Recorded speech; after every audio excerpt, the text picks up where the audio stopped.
Olá, eu sou Alexandre Maron. Oi, eu sou a Carol Barreiros, do canal It Falida. Esse é o 4º episódio do podcast The Undoing, e aqui a gente comenta, disseca e se surpreende, ou como se surpreende com essa minissérie em 6 episódios da HBO, e a gente já passou da metade, né, e pode dizer que só faltam mais 2 episódios pra gente saber tudo. Todas as noites de domingo, assim que o episódio inédito termina na HBO, o podcast surge em todos os lugares em que a gente ouve o podcast e também no canal oficial da HBO Brasil no YouTube. Isso, a gente comenta, né, os momentos importantes do episódio da semana, mas não revela segredos do futuro da série. Então pode ficar tranquilo que a gente não vai estragar nada e a gente tá vendo junto com vocês. Carol, como eu ia dizendo, né, só faltam mais 2 episódios. Como é que pode? Gente, será que vai caber tudo? Porque tem muito mistério ainda, socorro! Pois exatamente. Eu não consigo, eu termino todo o episódio assim, nervosíssima, meu Deus do céu. E é sempre o abismo, né? Aquele tal do cliffhanger, né? Que eles sempre deixam. Tem aquele termo, né? Porque aqueles seriados antigos, né, preto e branco, que a gente só vê em documentário, né, e eles sempre terminavam, né, com a pessoa, assim, numa situação absurda e tal, e aí no episódio seguinte retomava, e o termo disso, né, era cliffhanger, né, porque é como se a pessoa estivesse segurando ali na beira da janela, do abismo e tal. E eu sinto isso, assim, a Suzanne Bier, Nicole Kidman e companhia, e o David Kelly, assim, criaram uma série que todo final de episódio você fica ali, não acredito, não é possível, não dá, não dá. Impressionante. E eu acho isso, assim, uma delícia. Querendo ou não, a gente viu uma tendência na televisão de não ter mais tanto isso, né? Acho que por a gente ver vários episódios de uma vez só, acabou que sumiu um pouco. Mas eu esqueci o quanto eu amava ficar com essa coisa, assim, tô nervosa pra ver o próximo. E esse é o ritmo da série, né? A gente que lute, né? E aguente, espera uma semana. Foi muito legal, assim, essas semanas a gente tá vendo as pessoas mandando mensagem pelo Twitter, mandando mensagem no Insta, comentando no YouTube, e as pessoas falando isso, né? Ah, não, nossa, como é que eu vou esperar até semana que vem? Eu senti isso de um jeito muito forte nas pessoas também. Sim, né? Total. E a galera criando teoria, falando, não, foi fulano que matou, não, foi ciclano, e brigando, eu amo, tudo pra mim. Eu confesso que achei que essa série não ia ter essa pegada, eu achei que essa série ia ser mais, né, devagar, assim, uma coisa mais... Sim. Um drama meio serião, assim, e tal. E ela consegue ter esses 2 tons, né? Quer dizer, a série é bem pé no chão em várias coisas, mas essas reviravoltas são muito bem construídas. Você fica ali, cara, não acredito, Sim, não é possível. É como se fosse tipo uma novela, mas muito chique, muito HBOzona. Melhor de 2 mundos. Então, isso mesmo, melhor de 2 mundos. Vamos começar aqui, porque esse é o episódio em que a Hayley Fitzgerald, né, realmente começa a chutar todo mundo ao redor dela, né? Brilhou demais. Isso. Vamos falar dessa atriz, então, porque ela tem uma história muito interessante, né? Sim. O nome dela, eu tive que procurar no YouTube o nome dela direito pra tentar pronunciar e, obviamente, isso não adiantou nada. Né? O nome dela é Noma Dumsweni. Vou falar de novo, hein, gente? Noma Dumsweni, que deve ter uma outra pronúncia no país dela, que ela nasceu na Suazilândia. Eu nunca tinha visto ninguém que é da Suazilândia, assim. Eu só sabia que existia o país. Hoje se chama Reino de Eswatini. Ela nasceu em 69 e ela é filha de pais sul-africanos. Estava um caos. Aí ela foi para o Reino Unido em 1977 como refugiada, né? Ela tinha o quê? 8 anos de idade? Como refugiada e minha gente... Lá essa mulher fez e aconteceu. Exato. E assim, talvez você não reconheça ela porque ela fez muita coisa no teatro, não tanto na televisão, assim. Ela, ganhou prêmio Laurence Olivier de coadjuvante pela peça A Raising the Sun, que conta a história de uma família afro-americana tentando sobreviver no South Chicago nos anos 50, por exemplo. Pois é.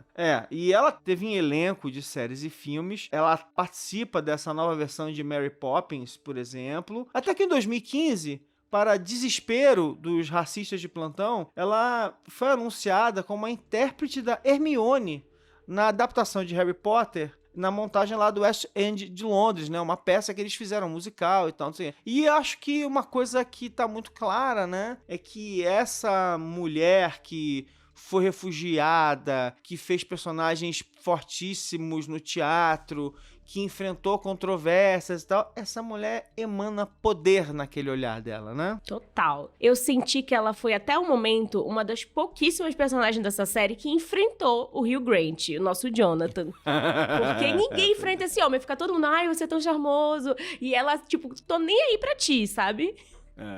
E eu acho que ela já ganhou um bordão. O bordão dela é: eu não faço piadas, eu não sou engraçada. E eu caio na gargalhada quando ela diz isso. Eu tô achando que ela tá de sacanagem com a gente, ela tá meio que querendo que a gente ria e a gente tem que entender a piada dela, entendeu? Ela não solta piada, mas ela solta uns shades, viu? Violentíssimos. Totalmente. Ela é muito incisiva, né? Parece que toda a frase dela, ela digitou antes, editou e aí deu send, né? Sim, tudo dela total. é pensado. Tudo dela é plaft, né? Eu achei isso bem forte nela. E ela só tá ajudando o Jonathan, quer dizer, só tá defendendo o Jonathan porque o Franklin pediu. E vamos ser honestos, porque na verdade o Franklin queria que ela fosse advogada da Nicole Kidman, né? Sim. Mas enfim, a Nicole Kidman foi lá e falou: não, defende o meu cachorrinho fofo, por favor. Ai, gente, tão errada. Eu gosto desse negócio de que a Hayley fica testando a Grace e aí fica fazendo perguntas, né? Então, o que você achou do Fernando? Dá a sua análise, né? Conta aí, o que você acha dele? E ela fica provocando e fala assim: acho que você tem que se preparar pra quando eu colocar você pra testemunhar. E a Grace já fica tensa, né? Quer dizer, que acho que é um dos momentos, eu imagino aqui que é um dos momentos que a gente vai esperar nessa série, é a Grace testemunhando. Meu Deus, né? imagina essa mulher no tribunal, vão perguntar umas coisas assim que a gente vai olhar, meu Deus, isso aconteceu? E aí ela vai se complicar todinha. Eita, já tô imaginando aqui. E aí rola aquela fala que tá nos trailers, né? Que ela diz assim: é isso que gente rica e mimada faz. Ai, Quando ameaçados, eles escondem seus defeitos pra se proteger. Sua família, sua posição na sociedade, sua imagem pública, e eles acham que podem se safar porque são. Nossa, isso é tão Brasil também, né? Ela poderia colocar isso com qualquer notícia brasileira. Aí bota essa parte do trailer também.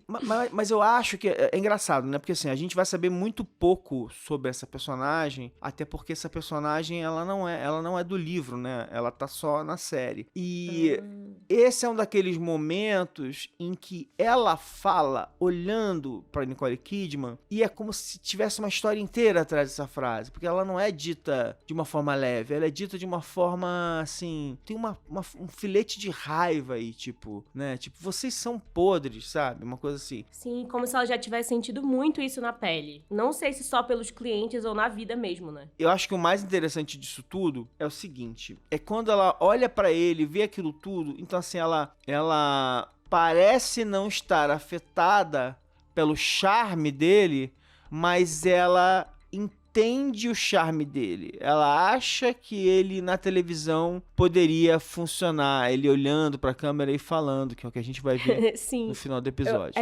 É como se ela pensasse assim: olha, eu odeio o teu jeito, você é ridículo, mas você seria bom na televisão, você conseguiria convencer muita gente. Então ela se aproveita dessa qualidade dele, que talvez seja o que tenha levado ele a ser um culpado por um crime, né? Mas vamos usar pro que pode defender ele, né? Que é levar ele pra mais gente ficar enfeitiçada pelo poder do Jonathan. Eu não sei você, tá? Mas nesse episódio, quando ela fala com ele fala sobre ele tá afastado da família, aquela coisa que a gente nunca soube até agora.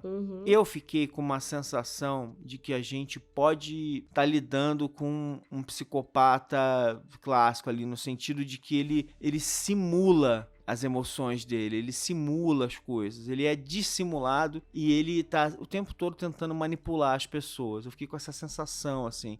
Diferente dos outros episódios, que eu acho que a gente ficava um pouco confuso com ele, tipo, eu não sei se ele tá falando a verdade ou se ele tá mentindo. Agora, parece que, não sei, que pegou um ranço, que pegou uma desconfiança tão grande dele, que eu não acredito mais, assim. Eu vejo ele, mais tarde a gente vai falar dessa cena dele na casa do Fernando, com a criança, ou dele indo lá falar com a Grace no hospital. Tudo me soa muito falso, tudo me soa com segundas intenções. Então eu já tô, assim, desconfiando real dele. Talvez a gente tenha que se preparar pra, não sei, uma surpresa maior, assim. E agora, vamos do nosso malvado favorito. Mentira. Vamos agora com aquele personagem que todo episódio eu fico assim, não sei o que pensar, que é o Franklin. Tem episódio que eu fico com medo, tem episódio que eu fico compadecida, assim, da dor dele. E nesse episódio, eu senti tudo isso no mesmo episódio, assim, tipo...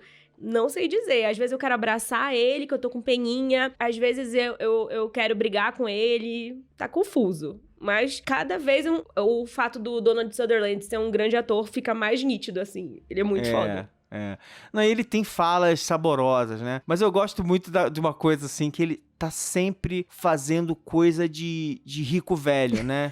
É sempre assim, tomando uma sopinha com babadorzinho. Ele tá num lugar mega sofisticado, ele tá tocando piano naqueles ambientes grandes. E eu acho que, de certa forma, também a gente percebe que a Grace tá perto dele, mas que ele é solitário realmente, né? Que ele é um homem isolado. Ele mora naquela casa gigante com aqueles empregados que ficam cercando ele, fazendo coisas pra ele, e a coisa mais agitada dos últimos tempos na vida dele é a presença da filha ali, pertinho dele, né? Eu gosto quando a Grace fala sobre pedir um apoio incondicional do pai amoroso, e ele fica, o que você tá falando? E aí depois, quando tem a coisa de dar o dinheiro da fiança, aí ele, era isso aqui que você queria de apoio, né? 2 milhões. Pois é. Esse apoio meio caro, né? Eu acho que ele tem essa coisa de... Acho que ele sabe que ele tá sendo manipulado e é uma coisa bem... Eu acho assim, de novo, é uma coisa de um pai que ama a filha também, né? Ele tá sendo manipulado por ela, mas talvez ela... de um cara como ele, que é poderoso e tal, não sei o quê, ela é o ponto fraco dele, né? Quer dizer, ele vai ajudar a filha e pronto, ele vai fazer o que for necessário por ela. Mas não é fácil pra ele. Acho que ele tá apavorado com a ideia de que ela pode perdoar o Jonathan, né?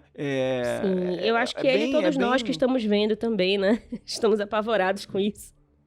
Pois é. Eu acho muito legal, por exemplo, quando ele vai até o Jonathan, né? Dizer assim, eu vou te ajudar, mas não é por você, é porque minha filha nunca pede ajuda e quando ela pede ajuda eu não tenho como dizer não, né? É uma coisa assim. E o Jonathan, na frente dele, o Jonathan se retrai, mas fica tentando dizer coisas agradáveis. Ele tá tentando manipular o Franklin. Só que ele não precisa manipular o Franklin, ele precisa manipular a Grace. O Franklin não precisa cair no papo dele, né?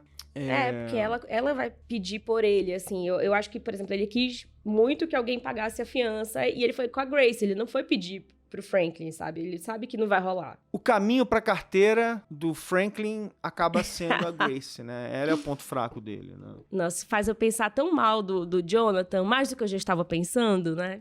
Uma coisa que eu descobri sobre esse episódio, que eu fiquei assim, vendo ele tocando violino de novo, eu parei pra pensar, fui dar uma pesquisada. E o Noah Jupe, que a gente já ficou elogiando aqui horrores em outros episódios, o menino não aprendeu a tocar violino pra esse papel, juro. Ele foi fazer aula e tal, ele tem até uma história que ele tava super confiante com uma cena que ele ia aparecer tocando violino, e aí chegou lá e ele tocou, tipo, horrível. E ele ficou morrendo de vergonha. E aí ele descobriu que não tava afinado, ele não sabia afinar, ele só sabia o básico pra fazer o charme dele lá na cena. Os movimentos de cena ficarem sincronizados. Nossa, esse menino é muito prodígio, meu Deus. Vamos pro Jonathan agora, porque aí a gente tenta amarrar isso aqui.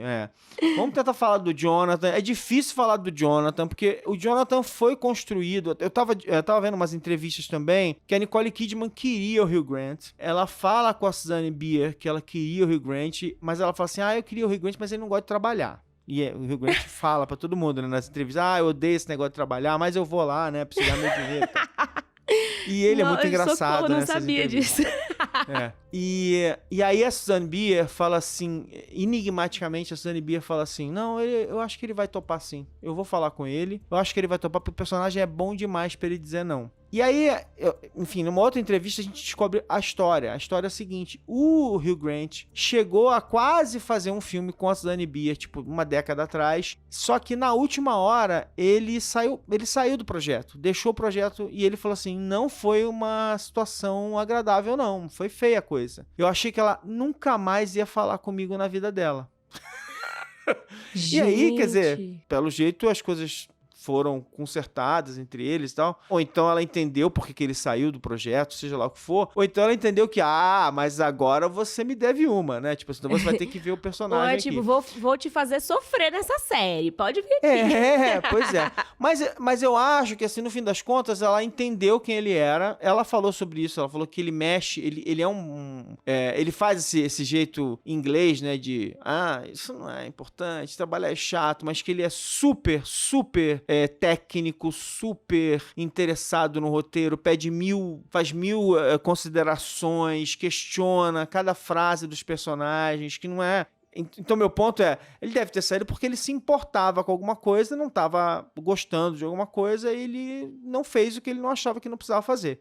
E aí ela traz ele e ele pirou na série, né? E eu acho que o personagem é muito ele. Eu não consigo imaginar outro ator fazendo isso, sabe? Porque ele tem esse charme, ele tem essa dualidade que a gente fica amando e odiando ele. Nossa, eu acho que ele é perfeito pra isso. Então, assim, voltando aqui no nosso amigo, né? Lá foi a Hayley conversar com ele, como a gente falou lá atrás. Ele conta aquela bomba de que ele não tem contato com a família, que a gente não sabia, né? Surpresinha do episódio 4. Ligou o alerta aí já.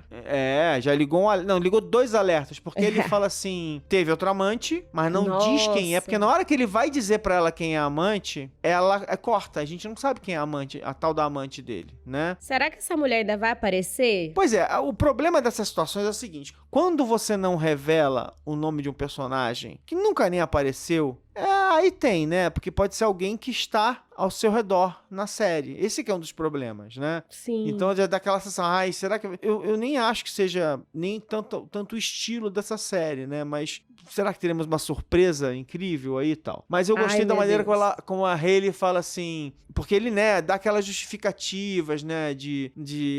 Não, mas eu não sou um canalha. Eu apenas estava, assim, triste porque eu perdi um paciente. E aí, puxa vida, aconteceu. Aí ela vai falar, sim, the sad fuck, né? Quer dizer, aquela transa do cara tristinho, assim, que ele vai, enfim.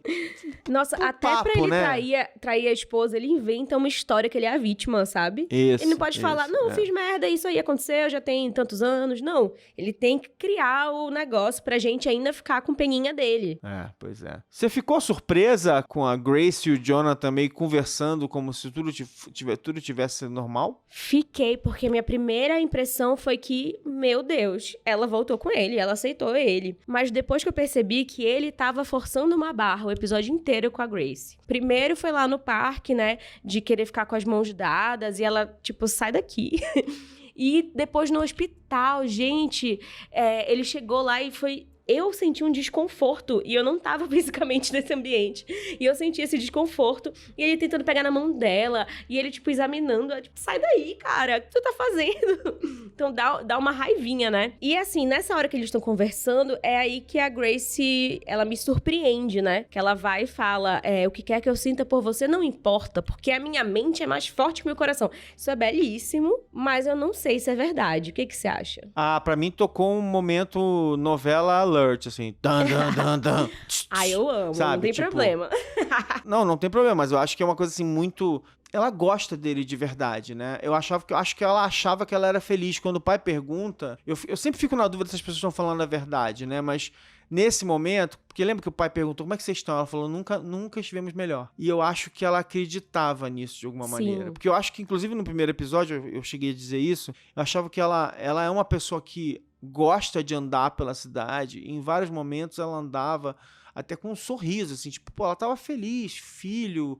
marido, um trabalho legal que ela se orgulhava e tal, né? Quer dizer, tudo parecia ok, né? E, de repente, ele destruiu tudo, né? Quer dizer, ele, com toda a situação do assassinato, tá tudo destruído na vida deles. Mas, além disso, né, tem toda a situação da traição. Então, são várias camadas de traição colocados ali, né? E eu acho que essa frase novelesca, ela também é muito uma coisa... Eu sinto que é uma coisa que a Grace tá querendo dizer pra ela mesma. Pra ela dela acreditar em si. E não uma coisa que realmente seja real, sabe? Porque, por tudo que ela mostrou até agora, eu acho, sim, que o coração dela é mais forte do que a mente. Senão, ela não faria tanta questão de tentar tirar ele da cadeia e depois fazer tudo aquilo pro julgamento dele e procurar o ex-advogado dele pra saber se ele acha que ele é culpado. Tipo, ela tá fazendo isso pra meio que justificar as razões dela que são emocionais. Eu acho que a resposta pra discussão sobre o coração dela ser mais forte do que a mente ou a mente mais forte do que o coração é o episódio anterior, né? Em que ela, pra ajudar ele, ela foi construindo toda uma defesa dele, né? Ela é a primeira grande advogada de defesa do Jonathan, acaba sendo ela, de um jeito ou de outro. Mas aí, em seguida, o Jonathan faz o que eu acho que é a coisa mais ousada, e eu digo ousada no sentido de que, assim, esse cara é meio sem noção mesmo, né? Que é ir na casa do Fernando, né? O viúvo, o cara que, assim, a gente pode ser surpreendido por alguma situação em que realmente o Fernando tenha cometido assassinato, mas até aqui, pra nós, tudo que a história tá dizendo pra gente até aqui, né, com o que a gente sabe, é que o Fernando é o viúvo, cara, é o cara que foi traído, que agora tem que cuidar de uma criança que não é dele. Que é do Jonathan. Então, assim, ele poderia odiar o Jonathan mesmo se todo mundo tivesse vivo aí. Se a Helena tivesse viva, ele já odiaria ele. E ainda tem grandes chances dele ter matado a mulher dele. Tipo assim, o Jonathan deve ser a pessoa que ele mais odeia na face da terra. E o cara tem a cara de pau de lá. Assim, eu não sou advogada, muito longe disso, inclusive, eu não entendo nada disso. Mas tá errado, né? Tá errado ele bater na casa do cara, né? Ele tá, inclusive, ferrando com testemunha e tal. Mas eu acho que tem uma coisa... Minha principal observação dessa cena é o seguinte. Se o Fernando... Porque, assim, aquele crime parece um crime passional, de alguma maneira. Tem muito desespero e raiva naquele crime, né? O Fernando foi muito controlado e muito educado. Eu acho que alguém que consegue agir da maneira, com a compaixão que ele tá agindo ali, porque ele não tá frio, ele tá emotivo, né? Não é uma coisa, não é uma frieza. O autocontrole dele não é alguém que cometeria um crime passional, entendeu? Ele era pra ele surrar o Jonathan ali, quebrar a cara do Jonathan, mas ele consegue. E eu, de novo, no meu capítulo, Alexandre acha que o Jonathan é um psicopata que simula com sentimentos. Acho que o Jonathan é muito sem noção. Ele vai falando, tem aquela coisa ele olhar pro menino e tentar entrar em contato com o menino, né? O menino viu a mãe morta, né? Nossa, e falar pra ele assim, tem, sei lá, na história deve ter semanas que ela morreu, meses, poucos meses. Virar pra ele e ficar tentando provar que não foi ele, tipo, cara, pra quê, sabe? Você tá querendo mexer com a coisa de uma criança, tipo, pra que te importa que, sei lá, criança de 7 anos te ache culpado ou... Não sei, parece muito ele tem um ego gigantesco que ele não pode ser odiado por ninguém, assim. E o que me dá mais medo dele, na real. Não, ele chegar pro Fernando e falar assim, não se aproxime da minha mulher. E aí o cara vai falar, do mesmo jeito que você não se aproximou da minha, quer dizer, é uma situação absolutamente bizarra. Aí tem a cena em que ele fala sobre a neném, né, e como é difícil pra ele gostar da criança. E aí o Jonathan, gente, é inacreditável. Assim, são vários níveis de desconforto. Vai falar assim, se você quiser eu fico com ela. Ah, gente... Se você quiser, eu fico com ela. Nossa, eu não daria essa criança pra ele criar nunca na vida. Pois é muito cara de pau, assim. É muito sem noção, assim. E eu acho que isso tá crescendo, é uma sensação que vai crescendo na gente. Eu acho que pra chegar num ápice nos próximos episódios, eu acho que os roteiristas meio que prepararam um terreno pra gente ficar, tipo, esperar alguma coisa pior dele, de repente, não sei. Mas esse episódio foi pesado de momentos desconfortáveis. E agora vamos falar, né, da nossa personagem principal, que diz que é levada pela mente, a gente acha que ela é levada pelo coração. Mas... Eu acho que ela é levada pela mente porque ela mente quando diz isso sim. Que é a Grace, Nicole Kidman, ela mesma. Pois é. Ela vai encontrar aqueles advogados porcaria do Jonathan, né? Eu adoro que ela, tipo assim, vai perguntar pra ele, o que você acha? O cara, eu acho que ele é um babaca, mas eu acho que ele não cometeria assassinato. Então a gente fica nessas questões. E aí, o que a gente faz agora? Porque estamos todos em dúvida, né? A gente pode aqui desconfiar de um monte de gente, mas estamos todos em dúvida, né? Aí ela vai manipular o pai pelo dinheiro, né? E eu acho que ela tá cada vez ficando melhor nessa relação com a polícia, porque eu tô começando a gostar de ver ela discutindo com a polícia e botando eles E botando eles ali, tipo, vai que sai pra lá, seus insuportáveis. Mas e eu tal. amo o Edgar Ramirez sempre chegando com mais notícias. Tipo, ele nunca parece fazer uma coisa legal. É sempre, a Helena tava planejando te matar, sei lá, qualquer merda. Se ele inventa e aparece lá. E dessa vez foi a pintura. Gente, que coisa bizarra. Eu acho que, assim, eu tenho essa sensação, assim, toda vez que a Nicole Kidman vem com papo de que, assim, não, mas eu não conheci ela, tipo, você não liguei pra ela, não atendi o telefone, que nem no outro, e hoje ela, assim, nós não tivemos nenhuma relação. E imediatamente eu tenho flashback da maldita cena do beijo do elevador.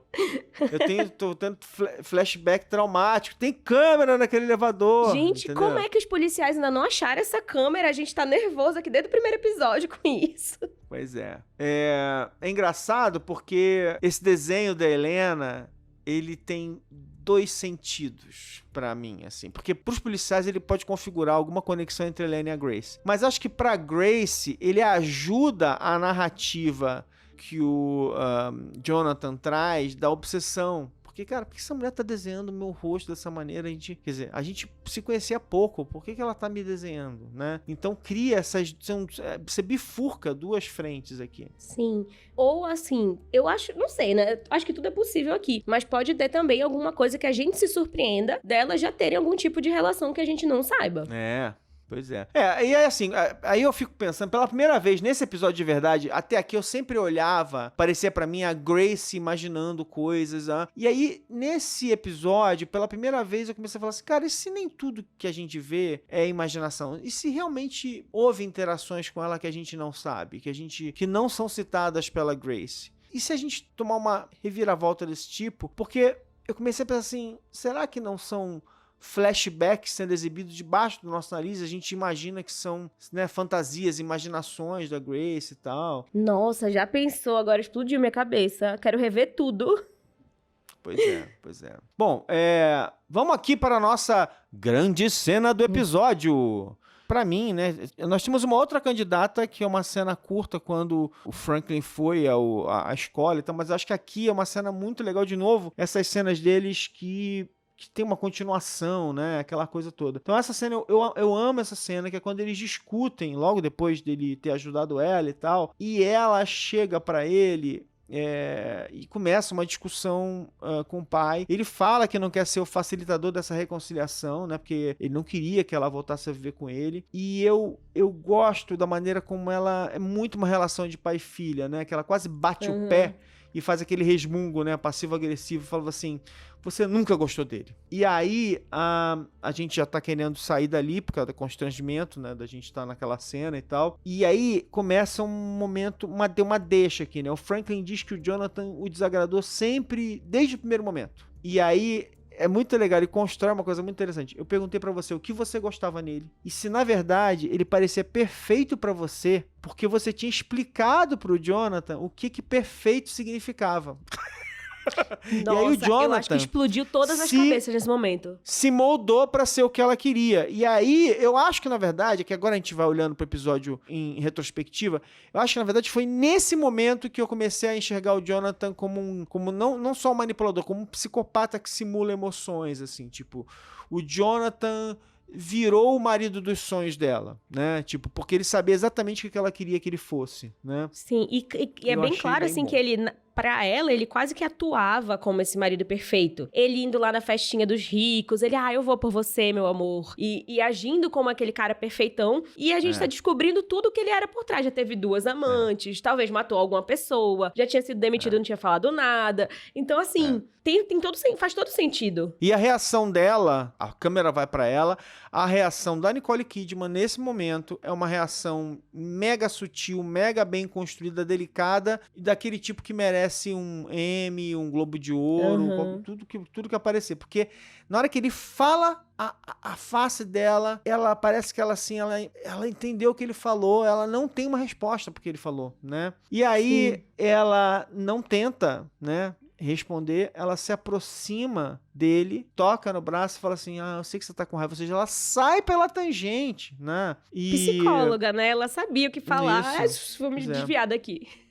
E aí ele vai e fala, eu tô com raiva de mim, porque eu não lutei o suficiente, que eu tô deixando você me manipular. Não diz isso, né? Pois é. E aí ela, de novo, muda de assunto e fala da história do Henry, que vai render aquela cena que a gente falou, né? E aí eles são interrompidos, né, pela chegada dos policiais, que vai dar, né, naquele xadrez. O próprio discutir jogando xadrez, eu já acho um grande momento de rico também do episódio.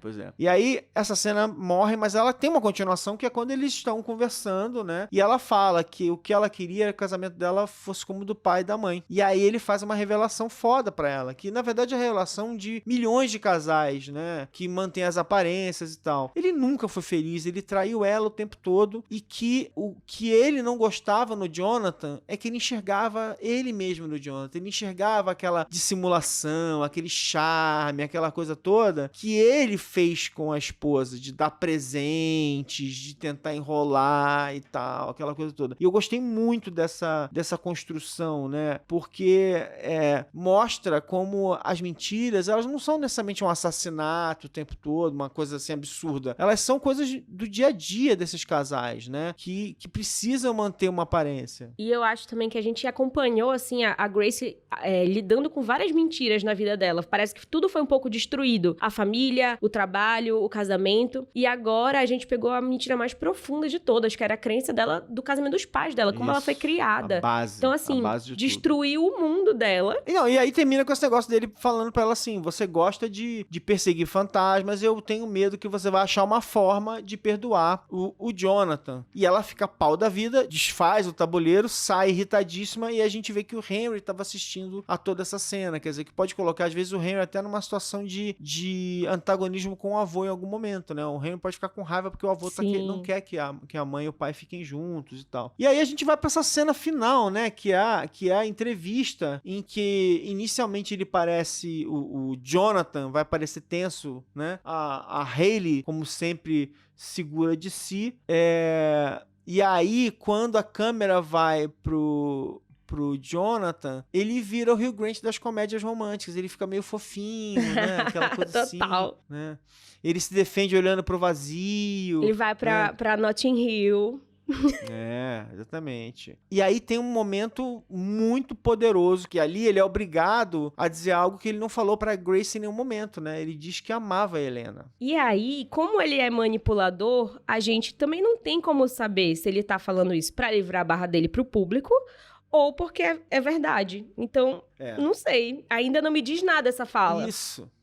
Não, mas aí a gente termina o episódio com uma grande cena, que é a repórter perguntando pra ele assim, tá legal, então você diz que não matou, então você acha que você sabe quem matou? E aí ele olha pra câmera, isso é mega manipulador, ele olha pra câmera, ele não olha pra ela, ele olha pra câmera como um profissional, né? E aí ele fala, tipo, sim.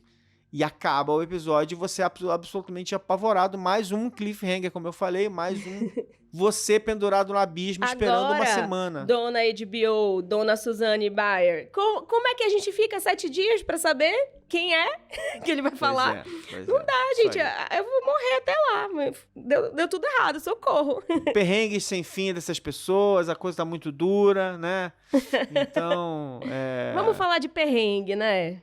Que se tem gente que sofre, são os nossos personagens. Pois é, o perrengue do Hugh Grant, qual é? O perrengue do Grant é que ele vai ter que ficar sozinho no apartamento do Upper East Side. É muito dura. E a Grace vai ter que ficar naquele apartamento porcaria, naquela casa porcaria do pai. São pessoas que têm uma vida difícil. Né? Parece a mansão do riquinho em Nova York, mas tudo bem. Pois é. Ai, pai, vou ter que ficar aqui. Ai, que merda. Tem o discutir jogando xadrez, que é uma coisa chique, né? Porque quem não é rico... Não, perrengue de rico ela derrubou aquele tabuleiro e eu tenho certeza que não vai ser o Franklin que vai arrumar o tabuleiro. Claro que não. Pois é, a pessoa normal ia brigar num dominózinho, né? Ia brigar num tapa mesmo, mas eles vão pro xadrez, que é uma coisa chique. Então, pra finalizar aqui, ó, Jonathan vai acusar alguém na televisão mesmo na semana que vem? Ele vai dar algum nome? Será que que ele vai fazer uma coisa? Será que ele acha mesmo que ele vai sair dessa limpo? Você acredita no Jonathan, Carol? Você acha que... Não acredito mais em nada desse homem, pelo amor de Deus. Como é que a Grace vai se comportar durante esse julgamento, né? Será que ela vai posar meio de esposa compreensiva? Ou será que ela vai perceber que talvez o Jonathan seja um manipulador? Ou quem sabe um psicopata? Pois é. E a pergunta que não quer calar: será que dá pra andar em Nova York quando a gente tá envolvido em um julgamento? Acho andar meio difícil, normal, hein, gente? numa boa. Uma hora tem paparazzi, outra hora ela anda normal. Não sabemos. Pois é. Bom, então acho que, gente, é isso. Se preparem, porque essa semana vai ser longa, né, pra todo mundo, com tudo isso acontecendo. Mas a gente tá aqui, aberto, pra ouvir seus comentários. Manda mensagem pra gente no Instagram, no Twitter. Daí você pode comentar no YouTube. No Instagram, eu sou @AlexMaron. No Twitter, eu sou @AlexandreMaron. E eu sou itfalida em todas as redes. YouTube, no Twitter, no Instagram. E a gente tá sempre lá pra ver os comentários de vocês no YouTube, né? No oficial da HBO. Então podem comentar que a gente tá louco pra saber. Então é isso, pessoal. Até semana que vem. Um beijo pra todo mundo, né? Até semana que vem. Um beijo, gente.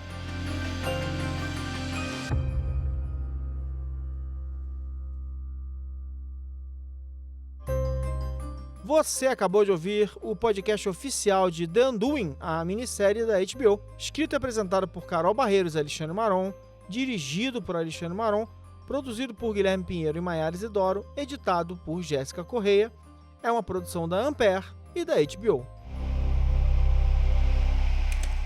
Ampere.